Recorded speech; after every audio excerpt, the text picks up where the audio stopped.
La noche del 29 de febrero de 1996, un Boeing 737 de Faucet, Perú, se prepara en el aeropuerto Jorge Chávez de Lima para cubrir un vuelo de itinerario hacia el sur del país. Entre los pasajeros hay familias que regresan a casa, viajeros de negocio, turistas y estudiantes. La ruta es conocida, rutinaria, y la tripulación la ha realizado en numerosas ocasiones. El ambiente en cabina es el habitual: revisión de instrumentos, cálculos de combustible, autorizaciones previas al despegue. Afuera, la ciudad de Lima va quedando atrás mientras la aeronave se eleva en la oscuridad. En destino, la ciudad de Arequipa espera bajo un cielo cubierto y con condiciones meteorológicas que añadirán un desafío adicional a la aproximación. Un vuelo que comienza como tantos otros, con todo aparentemente bajo control, pronto enfrentará circunstancias que pondrán a prueba la pericia de la tripulación y la resistencia de todos a bordo.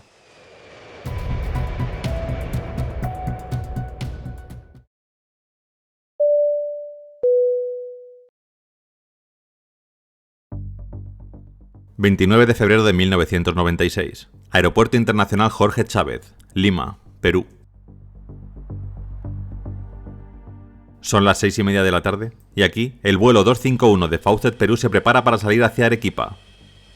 En el aeropuerto de destino, los reportes meteorológicos indicaban inicialmente condiciones dentro de mínimos, visibilidad reducida pero aceptable, con nubes dispersas. El vuelo 251 debía despegar del Aeropuerto Internacional Jorge Chávez en Lima, principal terminal aérea del país, y dirigirse hacia el sur con destino final en Tacna, realizando una escala programada en el Aeropuerto Internacional Rodríguez Bayón de Arequipa. El plan de vuelo seguía la ruta Lima-Arequipa-Tacna, cubriendo unos 1000 kilómetros en total. La duración prevista desde Lima hasta Arequipa era de aproximadamente 1 hora y 15 minutos, con una aproximación instrumental a la pista 09 del Rodríguez Bayón, situada a más de 2.500 metros de altitud sobre el nivel del mar, en plena cordillera andina. El entorno geográfico de Arequipa añadía dificultad. Se trata de un aeropuerto rodeado por terreno montañoso y afectado frecuentemente por fenómenos de neblina y nubes bajas que complican las aproximaciones nocturnas.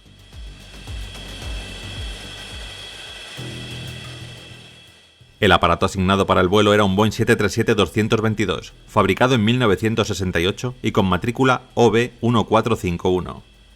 Este modelo pertenecía a la primera generación de la familia 737, diseñada para vuelos de corto y medio alcance.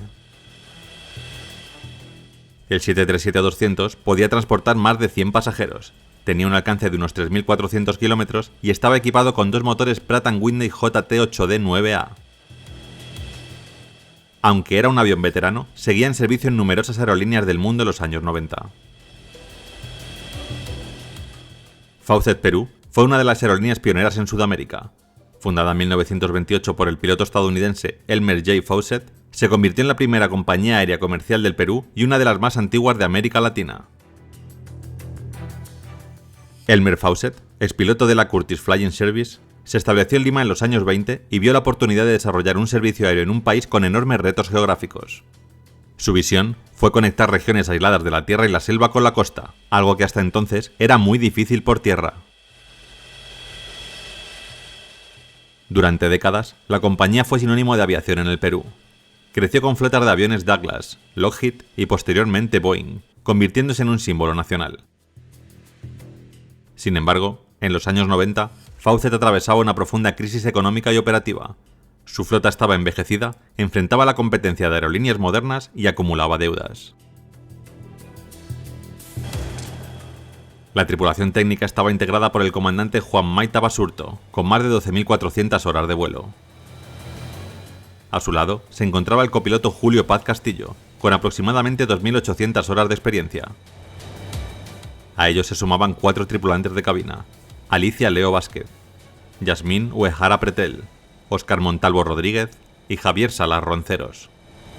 Todos contaban con licencias y certificados médicos vigentes. Ninguno presentaba fatiga ni condiciones que afectaran su capacidad de volar.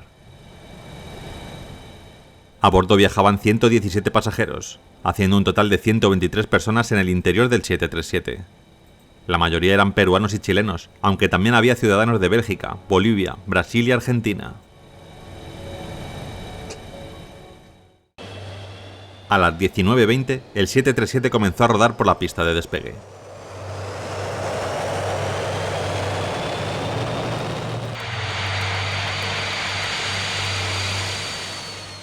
se elevaron sin problema y comenzaron el primer trayecto del vuelo hacia Arequipa.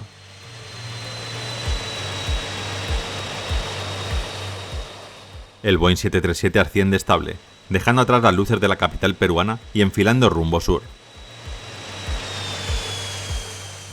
La fase de crucero transcurre sin incidentes, alcanzando el nivel de vuelo 330. Mientras tanto, los pilotos repasan los cálculos de aproximación mientras la tripulación de cabina atiende a los pasajeros. Todo indica que el aterrizaje en Arequipa será puntual, hacia las 20:35. A las 8:06, el avión establece contacto con la torre de Arequipa en frecuencia 126.9. El controlador informa de la meteorología, bancos de niebla rasante y visibilidad reducida. El mensaje es claro, será una aproximación exigente.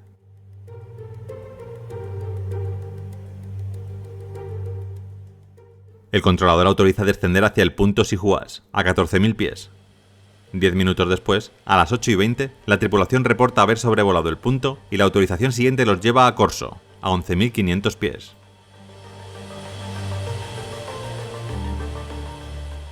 A las 8:23, notifican Corso y continúan hacia Silar, alcanzando los 10.000 pies. La aproximación está configurada para la pista 09 bajo el procedimiento BORD-DME, un método habitual en Arequipa, aunque exigente debido al terreno elevado y a la altitud del aeropuerto.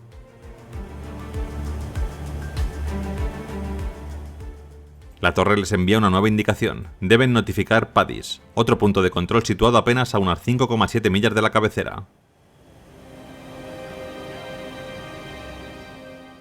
La altitud mínima establecida en ese punto es de 8.760 pies. El capitán desciende con tren abajo y flaps en 30 grados, configurando ya el avión para el aterrizaje. 2 minutos después, reportan el paso por el punto. Según la grabadora de datos de vuelo, en realidad se encuentran a 8.644 pies, es decir, 116 pies por debajo del autorizado. No es un desvío enorme, pero en Arequipa, donde el terreno asciende hasta casi la misma altitud que la pista, ese margen es la diferencia entre seguridad y peligro. El controlador pide entonces la confirmación decisiva. Faucet 251, confirme pista a la vista. 251, ¿las luces están en máxima intensidad? Afirmativo, máxima intensidad. Esta es la última comunicación. En ese instante, el avión sigue descendiendo en completa oscuridad.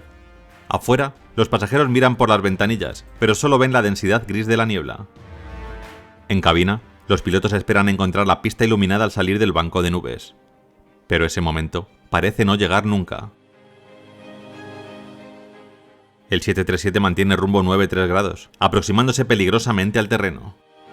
A las 8:25 se encuentra a 8.145 pies, todavía descendiendo, a menos de 5 millas de la cabecera.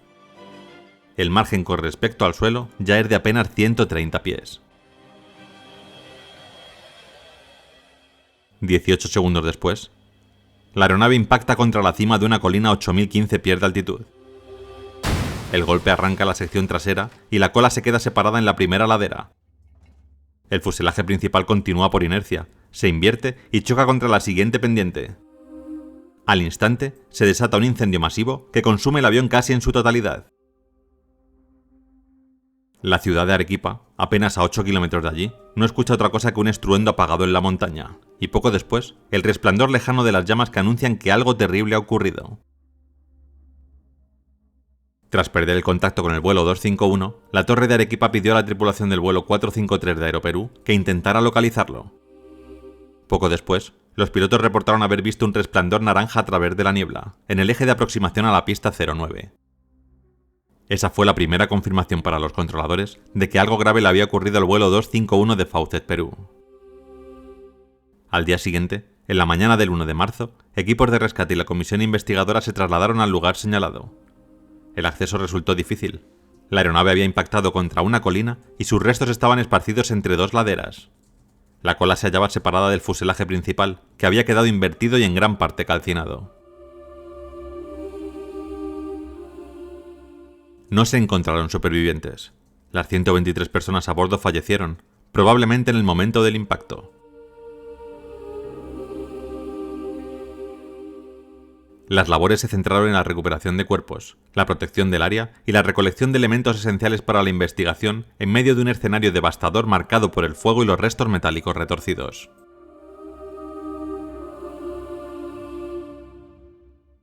¿Qué había pasado? Si conocían bien el terreno, ¿por qué acabaron contra la montaña? La Comisión Investigadora de Accidentes de la Dirección General de Transporte Aéreo del Perú tomó el control de la zona al día siguiente. También participaron representantes de la NTSB, Boeing, Pratt & Whitney y la FAA. Los hallazgos principales fueron: el Boeing 737-222 estaba en condiciones operativas. No hubo fallos técnicos ni en los motores ni en los sistemas de control. La grabadora de vuelo registró datos hasta el momento del impacto, confirmando que el avión descendió intencionalmente por debajo de la altitud mínima. Sin embargo, la grabadora de voz no aportó información válida. Se descubrió que estaba inoperativa desde hacía años, pese a que Fawcett había reportado falsamente mantenimientos recientes. Las únicas voces que se escuchaban eran en un hangar y tenían varios años de antigüedad. Factores meteorológicos: niebla densa en el eje de la pista, con visibilidad reducida a menos de 2 kilómetros. Factores humanos: la tripulación descendió hasta 8.500 pies seleccionados en el sistema de alerta de altitud, lo que los dejó sin margen de seguridad frente al terreno.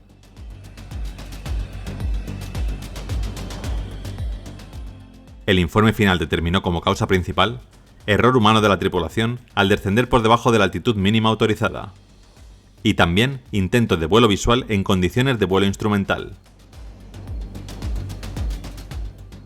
La investigación también emitió recomendaciones para que las aerolíneas supervisen con mayor rigor que sus tripulaciones no infrinjan mínimos de aproximación y para que se refuercen los controles sobre el mantenimiento y operatividad de las grabadoras de vuelo. El aeropuerto de Arequipa tenía publicado un procedimiento de aproximación BORD-ME a pista 09. Ese procedimiento marcaba claramente que en el punto Padis, a 5,7 millas de la pista, había que mantener mínimo 8.760 pies antes de continuar. Si se respetaba esa altitud, el avión podía sobrevolar el terreno con seguridad y luego ver la pista al salir de la niebla. Pero en vez de mantener los 8.760 pies, descendieron más bajo, hasta 8.500 según el selector de altitud. Y en realidad, cruzaron Padis a 8.644. El margen con el terreno se redujo a apenas unos 130 pies, 40 metros. En ese punto, la pista seguía cubierta por la niebla. Como no la vieron, continuaron el descenso esperando verla en cualquier momento. Momento que nunca llegó.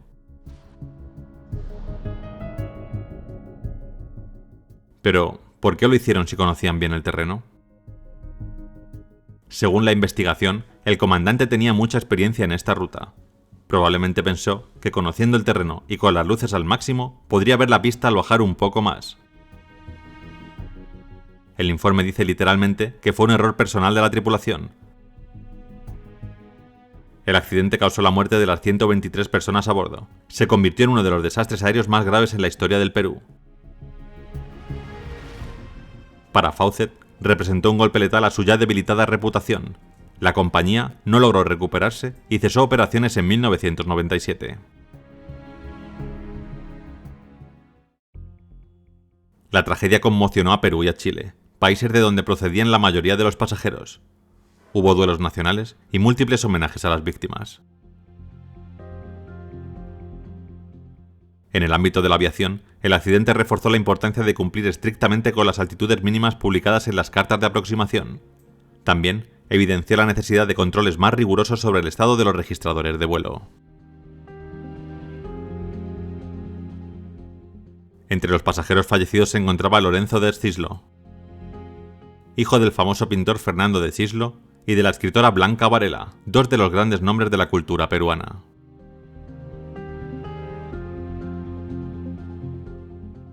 Gracias por viajar conmigo hasta el 29 de febrero de 1996, un día bisiesto y trágico en el que la historia del vuelo 251 de Fawcett, Perú, nos recuerda la importancia de respetar los mínimos de seguridad en cada aproximación, especialmente en condiciones meteorológicas adversas.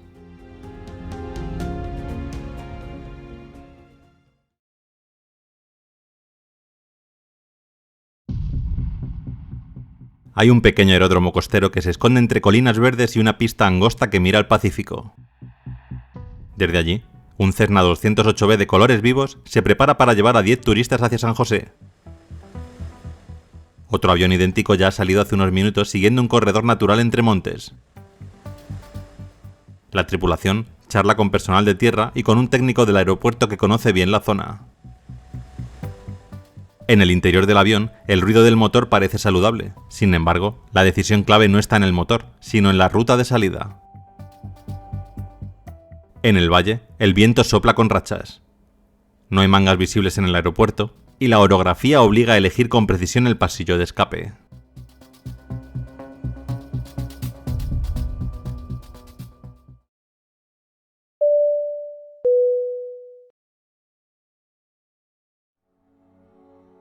...31 de diciembre de 2017...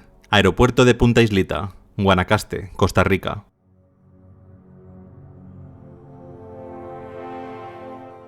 Son las 11 de la mañana, y aquí, el vuelo 9916 de Naturair se prepara para un viaje hacia San José.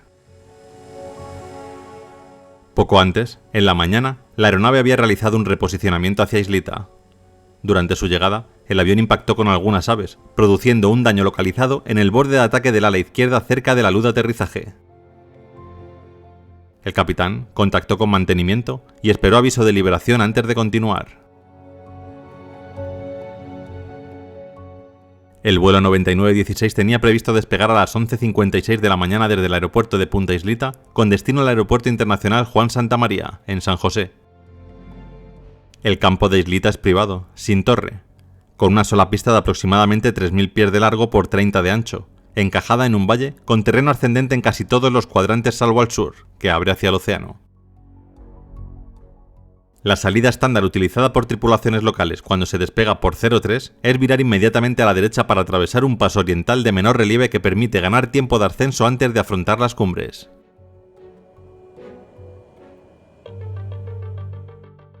El protagonista de este vuelo es un Cessna 208B Grand Caravan, un avión que, pese a su tamaño compacto, es todo un caballo de batalla de la aviación regional.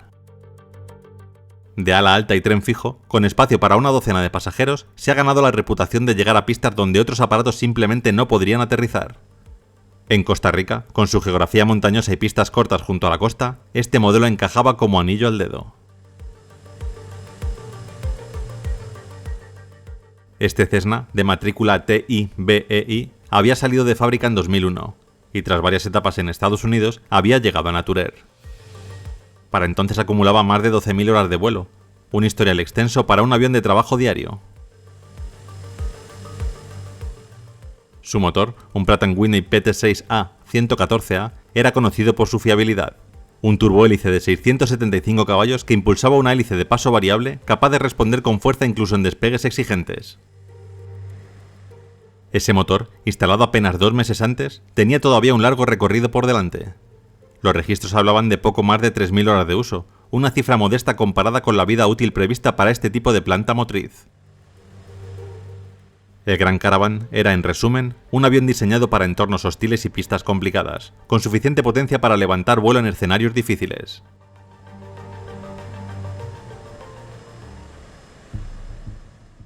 Naturair era en aquellos años una de las aerolíneas más llamativas de Centroamérica. Su flota de Cessna Caravan estaba pintada con libreas coloridas, auténticas obras de arte que convertían cada avión en un lienzo volador. La compañía había apostado por una identidad distinta: volar no solo como transporte, sino también como experiencia turística.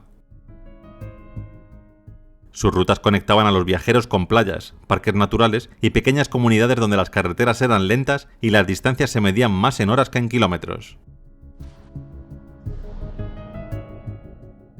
Con base principal en San José, Naturair se presentaba como la alternativa regional a Sansa, la filial doméstica de Avianca en Costa Rica. La estética de sus aviones reflejaba la filosofía de la empresa. Cada cola llevaba diseños creados por artistas locales dentro de un programa llamado Your Art in the Air, que convirtió al TI-BEI en un icono reconocible gracias al arte del pintor Sergio Morera.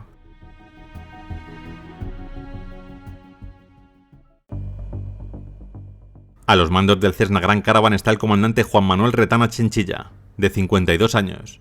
Su experiencia total, 14.508 horas, de ellas 11.587 en este tipo de avión. había trabajado en Sansa y en Naturair. Junto a él se encuentra la primera oficial Emma Lucía Ramos Calderón, de 26 años con 453 horas totales. Apenas llevaba 2 meses volando en el Cessna Grand Caravan. En el interior del avión también viajan 10 pasajeros estadounidenses pertenecientes a 2 familias y algunos acompañantes. En total, 12 personas a bordo del vuelo 9916.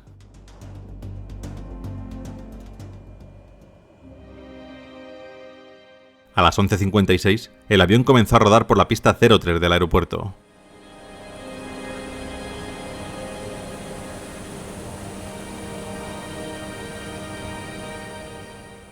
Se elevaron sin problemas y comenzaron su trayecto hacia San José.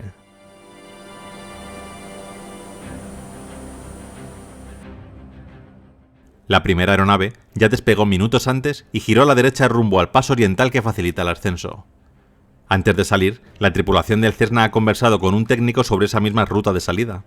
Ambos reconocen la necesidad de utilizarlas y despegan por la 03 como han hecho. Sin embargo, el despegue se realiza manteniendo rumbo de pista, internándose en el valle donde el relieve se eleva de manera continua. Durante varios segundos, el avión sigue esa dirección central como si nada. Al poco, el vuelo 9916 inicia viraje a la izquierda buscando salida hacia terreno más bajo. En ese giro, la inclinación comienza a aumentar repentinamente. El avión se vuelve incontrolable, alcanza los 75 grados de alabeo y su velocidad empieza a caer preocupantemente. Segundos después ya están por debajo de la velocidad de pérdida, no hay manera de enderezar el aparato. Los árboles aparecen ante sus ojos, ya no hay tiempo para recuperar el vuelo. Segundos después, el Cessna de Naturair impacta de manera casi vertical contra la ladera. El impacto contra la vegetación se produce a solo 0,4 millas del umbral de la pista 03, con marcas de corte limpio en ramas que confirman que las hélices giraban y entregaban potencia. La aeronave se desintegra contra la pendiente y casi de inmediato se genera un fuego post-impacto visible desde el aeródromo. En tierra, quienes habían visto despegar al Cessna Grand Caravan observan con incredulidad cómo la columna de humo negro comienza a elevarse desde el valle, sabiendo que a bordo viajaban 12 personas que ya no tenían posibilidad de sobrevivir. A las 12:20 se comunica la emergencia. Los primeros en llegar son equipos de la Cruz Roja costarricense, que confirman fuego activo y ausencia de supervivientes en el punto de impacto. El acceso por tierra resulta difícil. El avión ha caído en una ladera densamente arbolada, a unos 650 metros al noreste del umbral de la pista 03, con evidencia de impacto casi vertical y fuego post-impacto. Los bomberos alcanzan la zona a las 14:38 y proceden a la extinción total.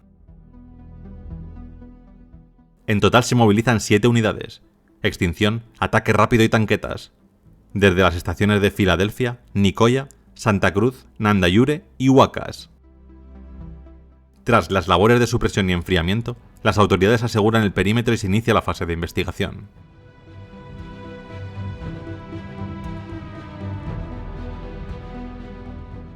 ¿Qué había pasado? ¿Por qué la aeronave no giró cuando debía y acabó estrellándose? La pesquisa se articula alrededor de 3 pilares: el vídeo de vigilancia del aeródromo, la modelización de prestaciones del Caravan en el relieve de Islita y el examen técnico operativo de la operación de Naturair. El siniestro causó 12 fallecidos y se convirtió en una de las peores tragedias registradas de la aviación civil costarricense. Las autoridades nacionales anunciaron de inmediato la apertura de la investigación y posteriormente delegaron la misma en la NTSB estadounidense a petición de Costa Rica. Tras la delegación formal del caso, los investigadores revisaron la escena. El motor Pratt & Whitney presenta indicios claros de estar entregando potencia, marcas de giro y deformaciones compatibles con energía, descartándose un fallo previo del motor como causa inicial del siniestro. El vídeo, de apenas 13,4 segundos aprovechables, se convierte en la pieza central. Con fotogramas fijos y referencias geométricas del entorno, el equipo estima velocidades y razones verticales. Tras un ascenso inicial del orden de unos 700 pies por minuto, la aeronave entra en un giro a la izquierda que se hace cada vez más pronunciado hasta aproximarse a los 75 grados de alabeo. al tiempo que la velocidad estimada cae por debajo de los márgenes seguros. El manual de operación del piloto del Cessna 208B advierte que la velocidad de pérdida aumenta notablemente en virajes. A 60 grados de alabeo, la pérdida se sitúa alrededor de 98-110 nudos dependiendo de la configuración de flaps. Las cifras derivadas del vídeo quedan por debajo de esos umbrales, un encaje coherente con una entrada en pérdida aerodinámica durante el giro sin altura suficiente para la recuperación. Con ese patrón sobre la mesa, el análisis de rendimiento compara 3 trayectorias de salida plausibles desde la 0-3, teniendo en cuenta pesos dentro de límites y configuraciones típicas. El viraje inmediato a la derecha hacia el paso oriental. La ruta que había usado el avión precedente ofrece un margen de ascenso positivo confortable en aquel día caluroso. Continuar recto por el eje del valle, o bien virar hacia la izquierda siguiendo el terreno creciente. Esto arroja márgenes nulos o negativos, es decir, escenarios en los que la orografía se come la capacidad de trepada del aparato. La conclusión operativa es nítida. En Islita, la geometría del terreno impone elegir desde el briefing un corredor que compre tiempo y altura. Fuera de él, el rendimiento se queda corto. El contexto meteorológico añade incertidumbre. En ambos cabeceros existían estructuras para mangas de viento, pero las mangas no estaban instaladas. La estación de referencia más cercana, a unos 25 kilómetros, registraba viento del este flojo con rachas moderadas, mientras que en el campo, un testigo estimó entre 10 y 15 nudos. El manual permite operar con hasta 10 nudos de viento de cola, pero a costa de incrementar en torno a un 50% la carrera de despegue. Sin una indicación fiable en pista, la percepción del viento y la elección del sentido de salida quedaron expuestas a apreciación local en un aeródromo rodeado de relieve. Los investigadores descartan otros factores materiales. El choque con aves sufrido por el avión a su llegada produjo un daño menor y localizado en el borde de ataque cerca de la luz de aterrizaje. Mantenimiento fue consultado y se consideró que no afectaba al control ni a las prestaciones.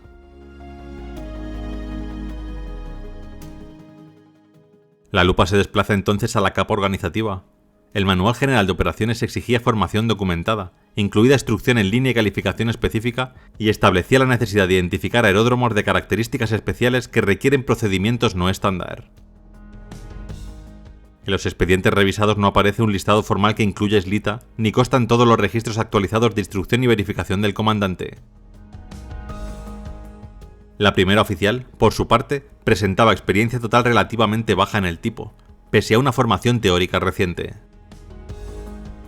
No hay evidencia concluyente de factores médicos o de rendimiento humano distintos a los ya descritos que contribuyeran al desenlace.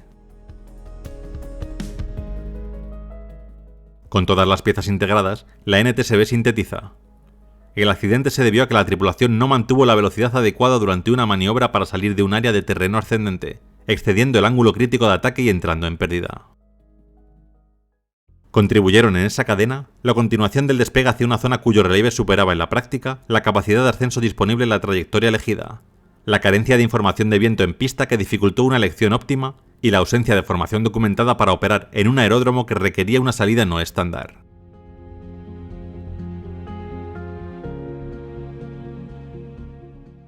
Gracias por acompañarme al 31 de diciembre de 2017, último día del año trágico en Costa Rica. Este caso nos recuerda que en aeródromos desconocidos para la tripulación, y más aún si están rodeados de montaña, la decisión más importante se toma antes de comenzar a rodar por la pista de despegue. La montaña no negocia y la física no perdona, por eso la profesionalidad siempre empieza con un buen briefing.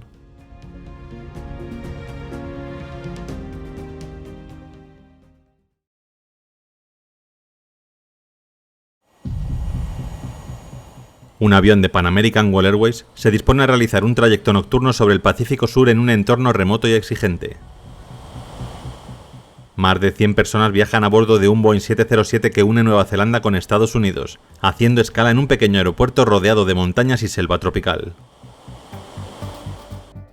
La tripulación se enfrenta a condiciones meteorológicas complicadas, lluvia intensa, visibilidad reducida y un cielo oscuro en plena tormenta.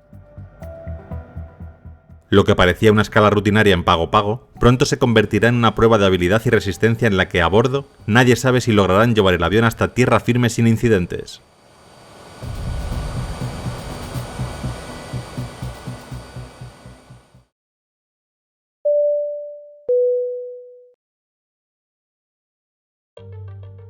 ...30 de enero de 1974... Aeropuerto Internacional de Auckland, Nueva Zelanda. Son las 8 de la tarde y aquí el vuelo 806 de Pan Am se prepara para salir rumbo a Pago Pago, su primera parada en un largo viaje hacia Los Ángeles. La ruta incluía 2 escalas programadas, la primera en Pago Pago International Airport, en Samoa Americana, y la segunda en Honolulu, Hawái. El tramo entre Auckland y Pago Pago se desarrollaba sobre el vasto Pacífico Sur, con un tiempo de vuelo cercano a las 4 horas y media. Pago Pago era un aeropuerto rodeado de montañas y jungla, sin torre de control, con aproximaciones exigentes especialmente de noche o con mal tiempo. La ruta, aunque habitual, requería precisión absoluta en la aproximación a la pista 5, equipada con sistema ILS y luces de aproximación, pero también afectada por el relieve irregular de la isla.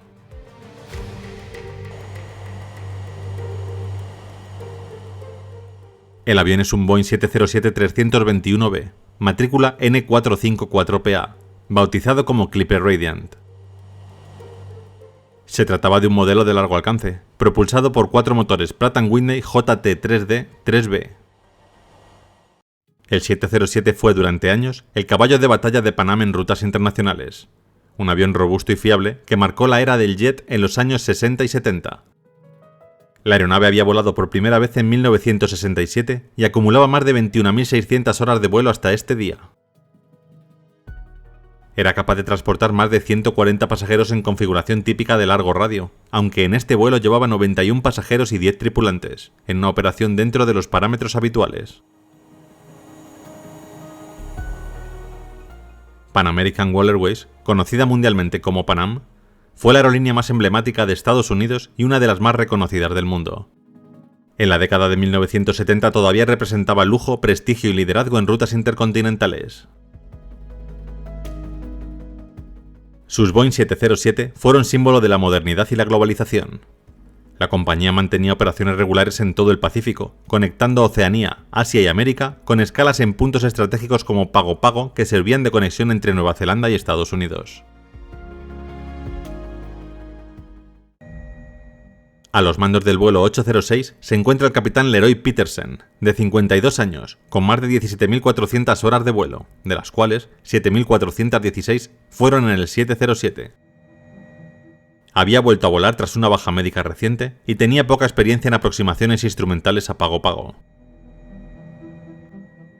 Junto a él se encuentra el primer oficial Richard Gaines, de 37 años, acumulaba 5.107 horas de experiencia, todas en el 707. Sin embargo, sufría de laringitis, por lo que no podrá ser de mucha ayuda en el vuelo de hoy. El tercer oficial, James Phillips, de 43 años, tenía 5.208 horas totales, de las cuales 4.706 fueron en el 707. En el vuelo de hoy, asumió las funciones de copiloto en la cabina. También en el interior del cockpit se encuentra el ingeniero de vuelo Gary Green, de 37 años, con 2.399 horas de vuelo, 1.444 de ellas en este tipo de avión. En total, en la cabina viajaban por tanto 4 pilotos, pero solo 3 en funciones activas. Gaines, convaleciente, permaneció en el jump seat. Completaban la tripulación 6 asistentes de vuelo. A bordo iban 91 pasajeros. Entre ellos se encontraba Dick Smith, entrenador olímpico de clavados de Estados Unidos.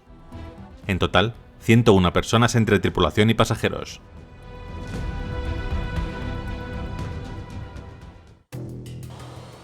A las 20:14, el avión comenzó a rodar por la pista de despegue.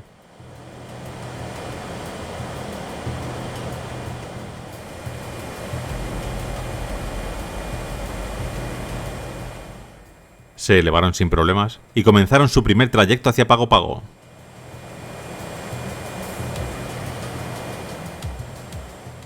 El vuelo 806, en condiciones meteorológicas estables, estaba autorizado bajo reglas IFR y planeaba cubrir las 1800 millas hasta Pago Pago con un consumo estimado de 48.000 libras de combustible.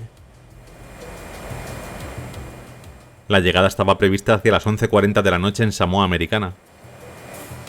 Tras el repostaje y cambio de pasajeros en Pago Pago, el avión debía continuar hacia Honolulu y finalmente hacia Los Ángeles.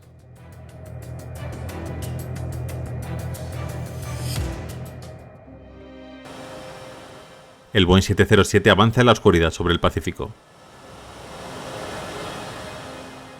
Son ya las 23:30 hora local cuando la tripulación contacta con la aproximación de Pago Pago. El controlador les informa: techo estimado 1600 pies, visibilidad 1 milla, lluvia ligera. Desde cabina confirman recepción de señales del ILS.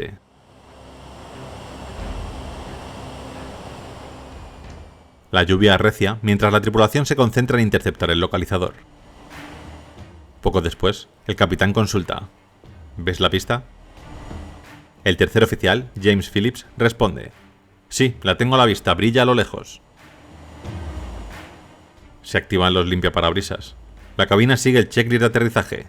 Tren abajo, flaps en posición 50 grados. A las 23:38, aproximación les advierte: tenemos un aguacero fuerte aquí.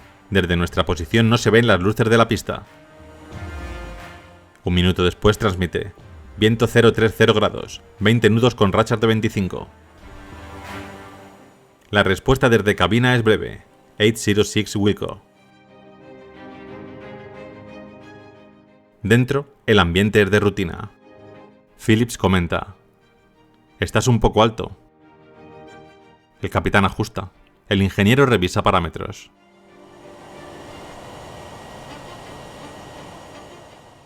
Segundos después, suena la alarma del radioaltímetro. Estás en mínimos, advierte Phillips. Poco después añade: campo a la vista, gira a la derecha, 140 nudos. Esta fue la última frase grabada.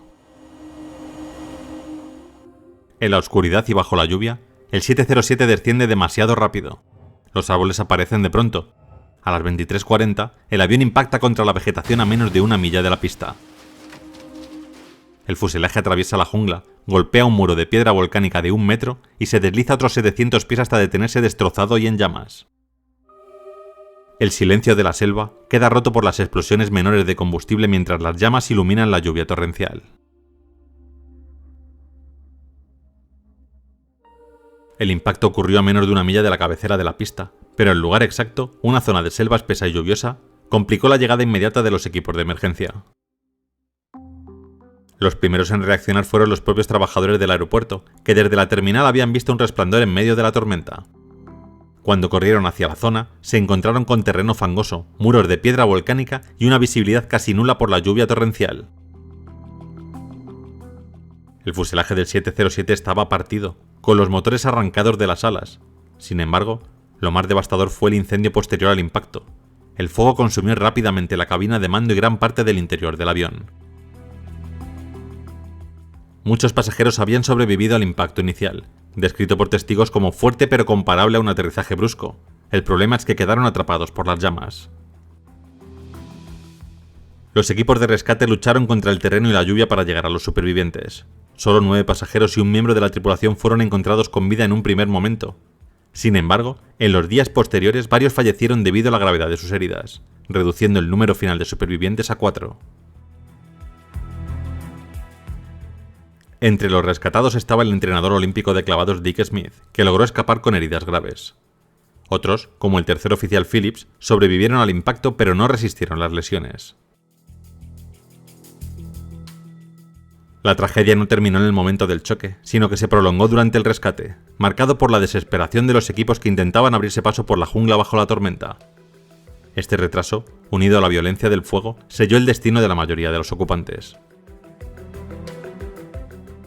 El accidente evidenció la necesidad de mejorar la respuesta de emergencias aeroportuarias en lugares remotos y de difícil acceso como Pago Pago, donde los minutos de demora podían significar la diferencia entre la vida y la muerte.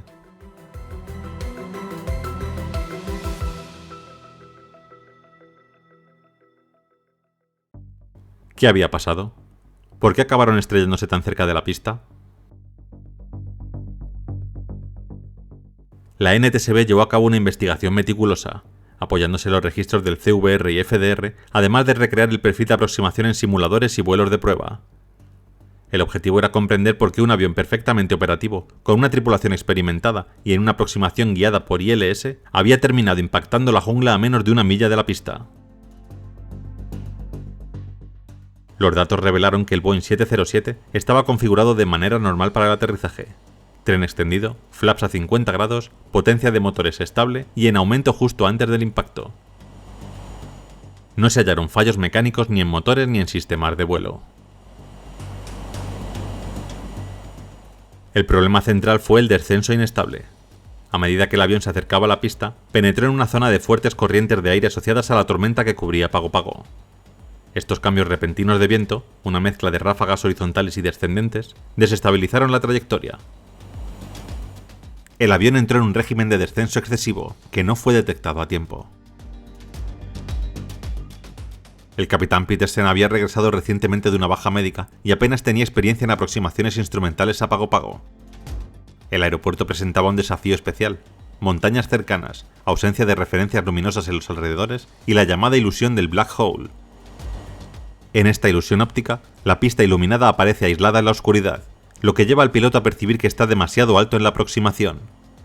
El resultado es que tiende a descender prematuramente, volando por debajo de la senda correcta y aumentando peligrosamente la tasa de descenso. El análisis del CVR muestra cómo el copiloto advirtió varias veces: «Estás un poco alto, estás en mínimos, campo a la vista 140 nudos», pero en ningún momento se escuchan avisos de tasa de descenso. Esa ausencia de avisos del copiloto privó al capitán de una referencia crítica en los segundos decisivos. La NTSB concluyó que la falta de monitoreo constante de los instrumentos, sumada al exceso de confianza en la visibilidad parcial de la pista, retrasó la reacción del capitán. Aunque intentó corregir con más potencia en los últimos instantes, el avión ya se encontraba demasiado bajo y sin espacio para recuperar. La causa oficial del accidente quedó redactada así: el reconocimiento tardío por parte de la tripulación y su incapacidad para corregir oportunamente una tasa de descenso excesiva, originada por la penetración en corrientes de viento desestabilizantes generadas por una tormenta intensa e influenciadas por el terreno montañoso cercano. Este accidente fue uno de los primeros en señalar directamente a la cizalladura del viento y microrráfagas como factores críticos en aproximaciones. Un conocimiento que décadas después llevaría a cambios profundos en radares meteorológicos, formación de pilotos y protocolos de seguridad. Años más tarde, incidentes similares como el del Delta 191 en 1985 llevaron al desarrollo de radares meteorológicos y procedimientos específicos contra microrráfagas.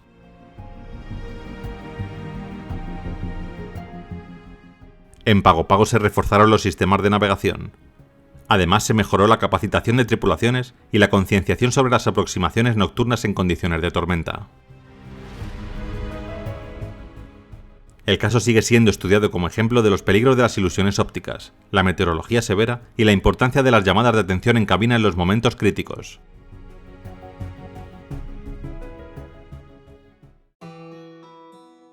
El accidente del vuelo 806 de Panam no solo quedó registrado en informes oficiales, sino que también trascendió en forma de literatura y memoria colectiva.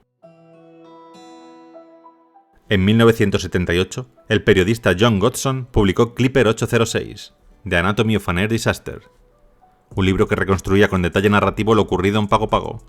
Su enfoque no se limitaba a la investigación técnica, sino que buscaba transmitir al lector la tensión y la humanidad de aquella tripulación en sus últimos minutos de vuelo. Este fue uno de los primeros intentos de acercar al gran público el análisis de un accidente aéreo con tono novelístico. Años después, en 1984, el escritor británico William Norris abordó este mismo caso en Willful Misconduct, An Untold Story. En su obra, planteó un ángulo más crítico, analizando no solo los hechos técnicos, sino también la responsabilidad de las instituciones aeronáuticas y de la propia Pan Am en la gestión de la seguridad aérea. Su narrativa mezclaba investigación periodística con denuncia, y abrió debate en torno a las decisiones de las aerolíneas en un momento en el que la comprensión del fenómeno de la cizalladura apenas empezaba a consolidarse. Ambos libros se convirtieron en referencia obligada para investigadores, periodistas y aficionados a la aviación, y marcaron un punto de partida en la forma en que la sociedad empezaba a interesarse por el estudio de los accidentes aéreos más allá de lo puramente técnico.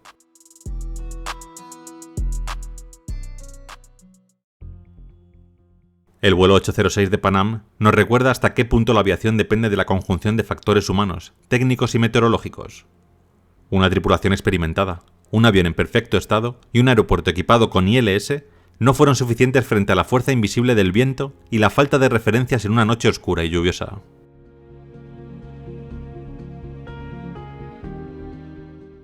Gracias por acompañarme en este viaje al 30 de enero de 1974. Espero que este análisis os haya resultado interesante y que, como siempre, deje reflexiones sobre la importancia de la seguridad en la aviación.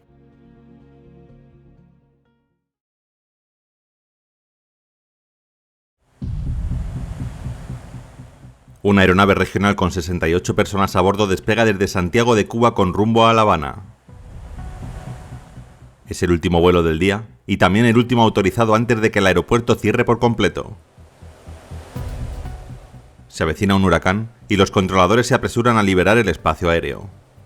Las condiciones meteorológicas no son ideales, pero tampoco parecen extremas. El vuelo es corto, la ruta es conocida y los pilotos están acostumbrados a operar en territorio cubano. En la cabina, todo transcurre con aparente normalidad.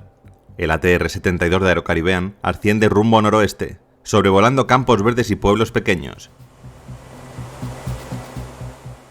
Pero lo que estas 68 personas no saben es que hay algo más allá de las nubes, algo que no se ve desde tierra ni se escucha por la radio. Un fenómeno que se ha cobrado más de una vida en la historia de la aviación y que espera en silencio que el avión entre en su territorio.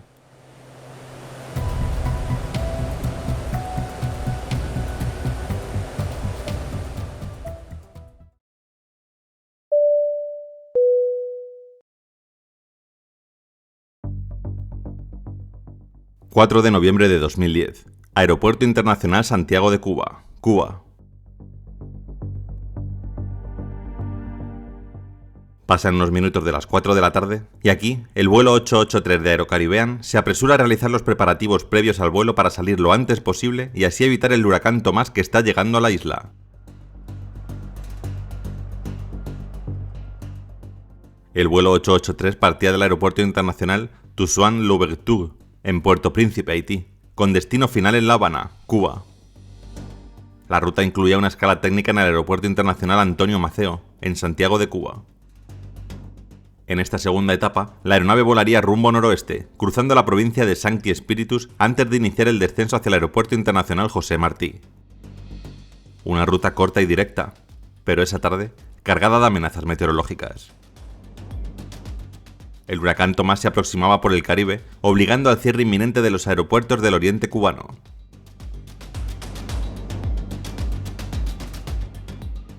El avión era un ATR-72-212, turbohélice bimotor de fabricación franco-italiana. Diseñado para trayectos regionales, es un modelo habitual en aerolíneas de bajo coste y compañías estatales. Esta unidad, matrícula CUT-1549, fue entregada en 1995 a Continental Express y llegó a Aerocaribean en 2006. A lo largo de su vida operativa, acumuló más de 25.000 horas de vuelo en 34.500 trayectos. El ATR es un avión eficiente y robusto e incorpora de-icing boots en los bordes de ataque de alas y estabilizador horizontal, además de sistemas térmicos eléctricos para hélices, sensores y parabrisas. A pesar de su certificación para volar bajo condiciones de congelación, ha mostrado debilidades en situaciones de hielo, lo que ha sido responsable de múltiples accidentes por pérdida de control en vuelo.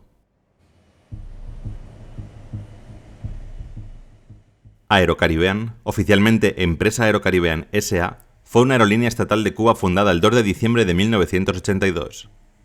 Estaba basada en La Habana, con su núcleo operativo en el aeropuerto José Martí, desde donde operaba vuelos domésticos e internacionales dentro del Caribe y América Latina, además de vuelos charter y regionales. La compañía surgió como complemento de Cubana de Aviación, para conectar ciudades secundarias y rutas regionales que no cubría la aerolínea nacional. Su flota incluía principalmente aeronaves ATR y algunos modelos soviéticos de transporte regional.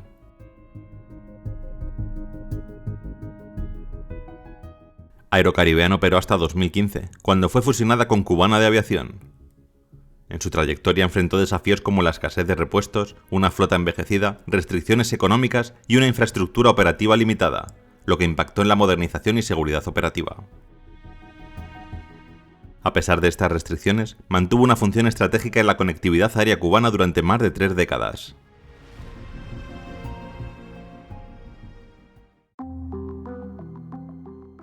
Al mando del vuelo estaba el capitán Ángel Villa Martínez, acompañado por el primer oficial Luis Lima Rodríguez. Ambos eran pilotos cubanos con licencia vigente. Completaban la tripulación 5 tripulantes: Raciel Echevarría, María Torres, Fara Guillén, Juan Carlos Banderas y Andy César Galano.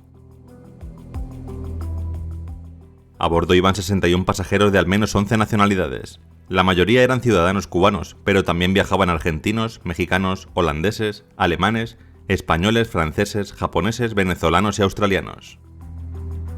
Muchos eran turistas, otros diplomáticos, y algunos volaban para visitar familiares.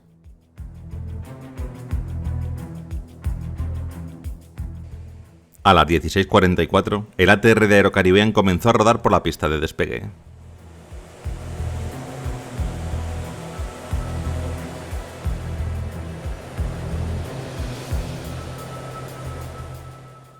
Se elevaron sin problemas y pusieron rumbo a La Habana.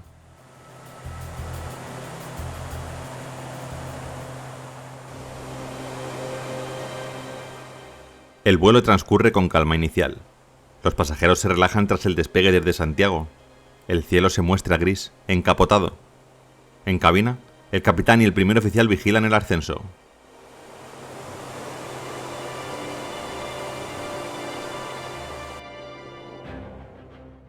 Pasados unos 45 minutos de vuelo, la temperatura externa cae por debajo de los 0 grados. La visibilidad sigue siendo buena, pero el ATR comienza a atravesar zonas de humedad con temperaturas bajo cero. Se forma hielo en las alas, en las tomas de aire y posiblemente también en las hélices. A las 5:36 de la tarde, la tripulación solicita descender por engelamiento. Se inicia la siguiente conversación con el control de tráfico.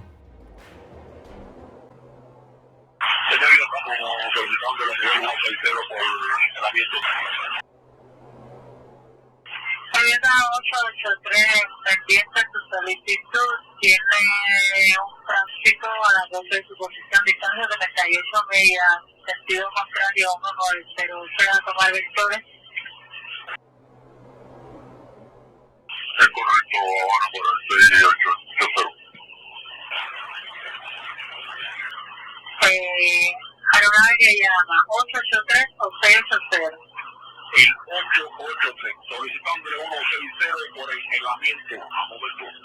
Sí, señor, le tiene un tránsito a las 12 de su posición, distancia 30 millas, sentido contrario, si desea tomar vectores. Correcto, unos vectores, por favor. Vire de derecha rumbo 330. 330 por la derecha y para 1602. Correcto, avión 680, vire de derecha rumbo 150. Derecha 150, el avión 680.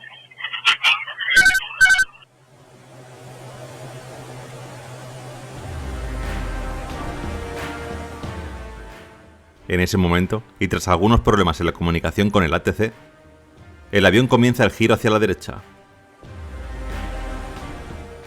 Pero la aeronave no responde como debería y comienza a perder estabilidad. El ATR comienza a oscilar violentamente entre giros a derecha e izquierda. La actitud del morro cambia bruscamente. Los pilotos, con tensión en la voz, intentan estabilizar.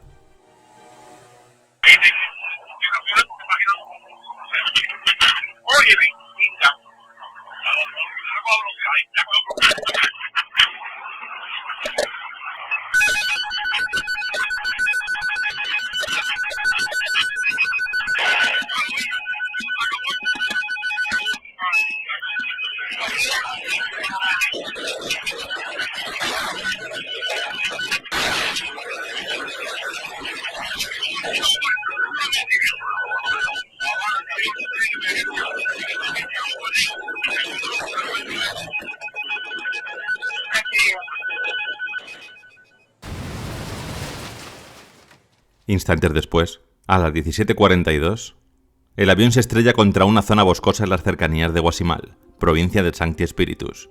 El impacto es brutal. Nadie a bordo sobrevive.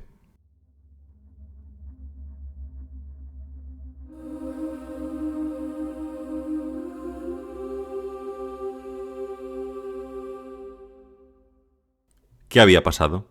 ¿Por qué no pudieron estabilizar la aeronave? La Comisión Estatal de Investigación de Cuba, con apoyo de ATR y la BEA francesa, recuperó ambas cajas negras al día siguiente. El análisis fue claro, no se hallaron fallos técnicos en la aeronave, el ATR estaba en condiciones normales de operación. El informe preliminar señaló que el avión entró en una zona de engelamiento severo a 20.000 pies, lo que comprometió la sustentación y los sistemas de control. La tripulación intentó descender, pero no aplicó correctamente los procedimientos ante la acumulación de hielo.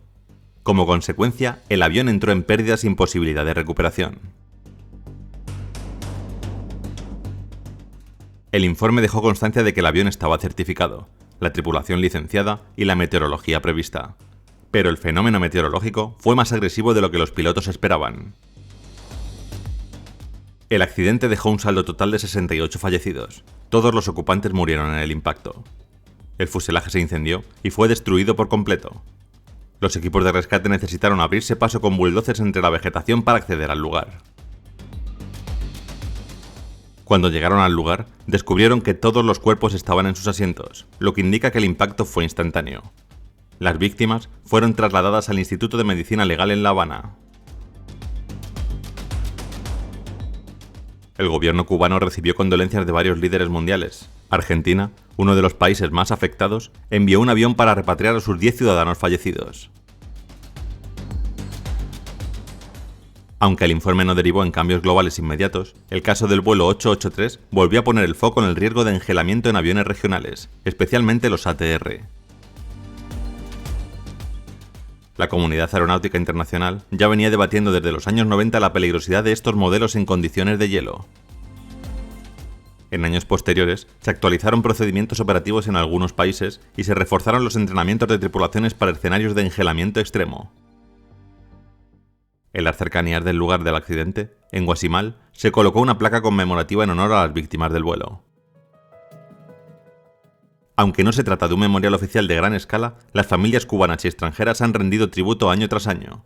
El accidente sigue siendo uno de los más trágicos en la historia reciente de Cuba. Aunque el vuelo 883 de Aerocaribean es uno de los más trágicos y menos conocidos del ATR-72, no es un caso aislado.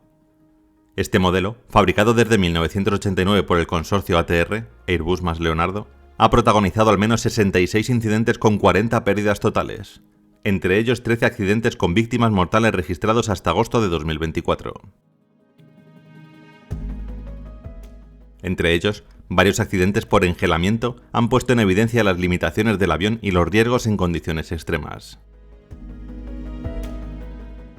El vuelo 4184 de American Eagle, en 1994, Estados Unidos, primer accidente fatal del modelo. Hielo en los alerones causó pérdida de control en aproximación. En total, 68 fallecidos.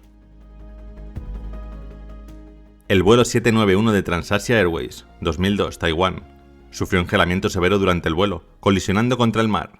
Los 2 pilotos murieron en este accidente. Vuelo 120 de Uter, 2012, Rusia. Sin descongelamiento adecuado antes del despegue, más acumulación posterior, hizo que perdieran el control minutos después de despegar, matando a 33 personas de las 43 a bordo. Vuelo 691 de Yeti Airlines, 2023, Nepal. Durante la aproximación a Pokhara, se estrelló tras una incorrecta manipulación de las hélices, aunque la investigación apuntó a errores operativos más que a hielo puro. Las 72 personas a bordo murieron en el impacto. Y el más reciente, vuelo 2283 de Boepas, 2024, Brasil. Un ATR-72-500 se desplomó desde 17.000 pies estrellándose en una zona residencial cerca de Viñedo. Murieron las 62 personas a bordo.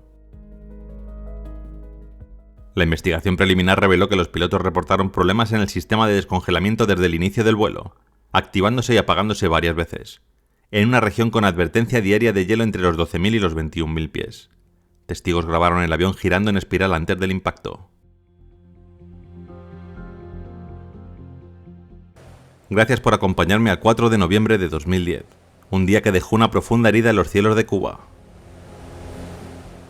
Hoy hemos recordado a las 68 personas que volaban con esperanza, rutina o ilusión, sin imaginar que su trayecto quedaría interrumpido por una cadena invisible de errores y circunstancias.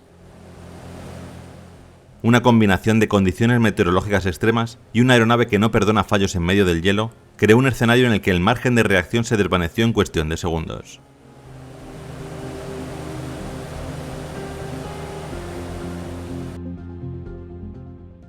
A veces, en la aviación, no hace falta un gran fallo estructural ni una tormenta perfecta.